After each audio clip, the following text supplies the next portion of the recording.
অবশেষে ওবায়দুল কাদেরের সঙ্গে বৈঠকের পর পেনশন স্কিম প্রত্যয় ইস্যুতে আন্দোলনে কিছুটা নমনীয় শিক্ষক নেতারা।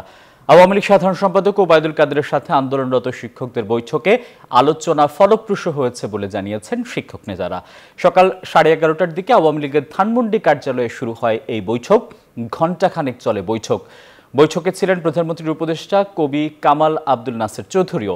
পরে শিক্ষক নেতারা জানান, আলোচনা ফলপ্রসূ হয়েছে। পরবর্তী কর্মসূচির বিষয়ে শিক্ষক ফেডারেশনের সাথে আলোচনা করে সিদ্ধান্ত নেওয়া হবে।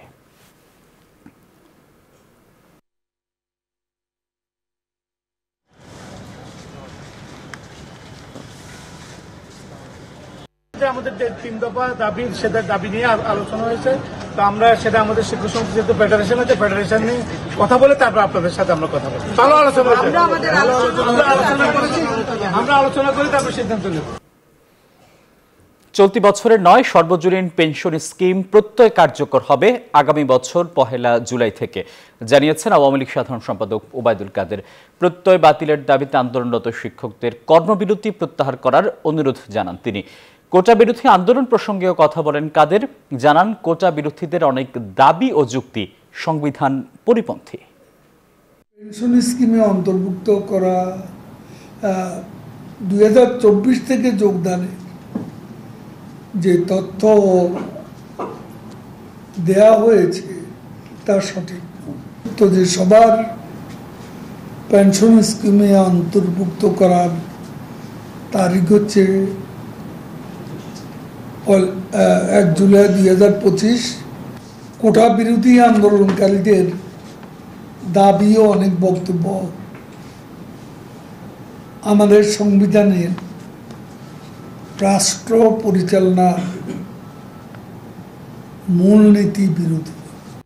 কোটা সংস্কারের দাবিতে শনিবার বিভিন্ন বিশ্ববিদ্যালয় ও জেলা পর্যায়ে প্রতিনিধি সম্মেলন করছে আন্দোলনকারীরা। বৈঠক শেষে সন্ধ্যা 6টায় পরবর্তী কর্মসূচি ঘোষণা করা হবে। গতকাল রাজধানীর শাহবাগ মোড় অবরোধ করে এই ঘোষণা দিয়েছিলেন আন্দোলনকারীরা। এদিকে শুক্রবার পূর্ব নির্ধারিত বিক্ষোভ কর্মসূচির পাশাপাশি সড়কও অবরোধ করেন কোটা সংস্কারের দাবিতে আন্দোলনকারী শিক্ষার্থীরা। অবরোধের কারণে শাহবাগ মোড় দিয়ে সব ধরনের যান চলাচল বন্ধ হয়ে তীব্র যানজট তৈরি হয়। প্রায় 1 ঘন্টা অবস্থান শেষে সন্ধ্যা 6টা 25 অবরোধ তুলে নেওয়ার পর আবার যান চলাচল স্বাভাবিক হয়।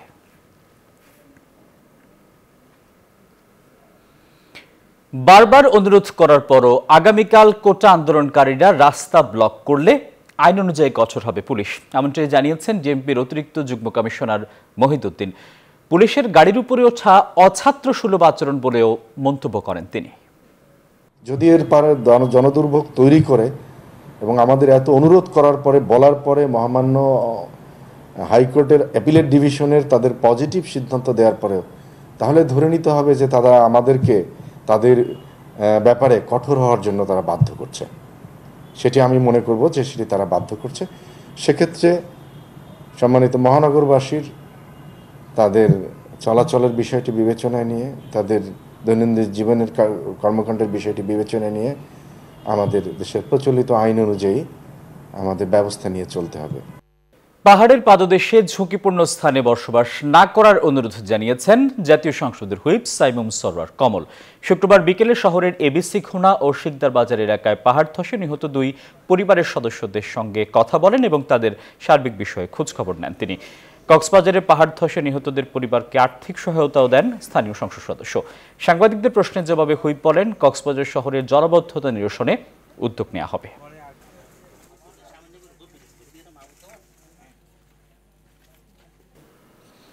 রাখাইনে চলমান সংঘাতের কারণে বিজিপি ও সেনাবাহিনীর 139 জন সদস্য টেকনাফে পালিয়ে এসেছে। গত বুধ ও বৃহস্পতিবার কয়েক ধাপে তারা পালিয়ে আসার পর বর্ডার গার্ড বাংলাদেশের হেফাজতে রয়েছে। টেকনাফের বিভিন্ন এলাকা থেকে কয়েক দফায় গত বুধবার সকালে 20 জন এবং বৃহস্পতিবার 119 জন সেনা ও বিজিপি সদস্য পালিয়ে এসেছে। পরে তাদের নিরস্ত্র করে বিজিপি ও কোস্টগার্ডের সদস্যরা হেফাজতে নেন। সীমান্তে আইন শৃঙ্খলা রক্ষাকারী বাহিনী সতর্ক অবস্থানে রয়েছে। পার্বত্য চট্টগ্রামে শান্তি ফেরাতে সরকারের আরও জোরালো ভূমিকা নেওয়ার দাবি জানিয়েছেন কক্সবাজার 1 আসনের সংসদ সদস্য অবসরপ্রাপ্ত মেজর জেনারেল সৈয়দ মোহাম্মদ ইব্রাহিম। সকালে চট্টগ্রামের একটি হোটেলের হলরুমে পার্বত্য চট্টগ্রাম নাগরিক পরিষদের আয়োজনে এক আলোচনা সভায় তিনি কথা বলেন। তিনি দাবি করেন, পাহাড় এখনো অশান্ত, খুনোখুনি লেগেই আছে। সেখানে শান্তি ফেরাতে সরকারকে আরও উদ্যোগী হতে হবে।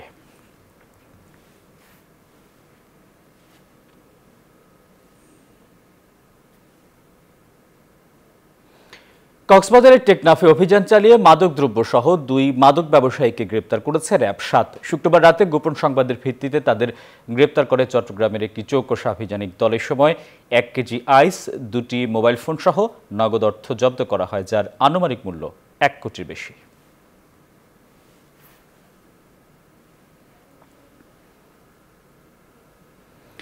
লক্ষ্মীপুরে ডাকাতির সময় সৌদি প্রবাসীর স্ত্রী নাজবুন নাহারকে হত্যার ঘটনায় জড়িতদের গ্রেপ্তারের দাবিতে মানববন্ধন করেছে এলাকাবাসী। সকালে সদর উপজেলার ভবানীগঞ্জ ইউনিয়নের মিয়ারবেড়ি বাজারে ঘণ্টাব্যাপী এই মানববন্ধনের আয়োজন করা হয়। এ সময় এলাকায় বাড়ি ও বাজারের দোকানে চুরির ঘটনায় জড়িতদের শনাক্ত করে আইনের আওতায় আনার দাবি জানিয়েছেন বক্তারা। এদিকে নাজবুন নাহার হত্যার ঘটনায় মোহন নামে এক যুবককে গ্রেপ্তার করেছে পুলিশ।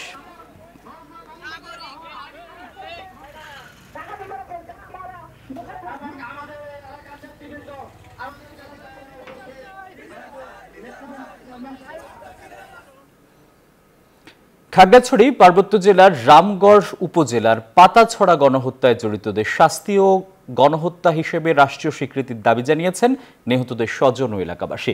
সকালে পাতাছড়া গণহত্যার 38 বছর উপলক্ষে গণকবরের সামনে নিহতদের মাগফিরাত কামনায় দোয়া মোনাজাত শেষে এই দাবি জানান তারা।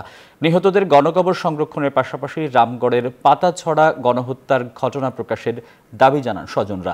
এছাড়া ভিটে মাটিহীন পরিবারকে নিজ ভূমিতে পাঠানো ও প্রয়োজনীয় ক্ষতিপূরণ সহ পুনর্বাসনের ব্যবস্থা করারও দাবি জানায় তারা।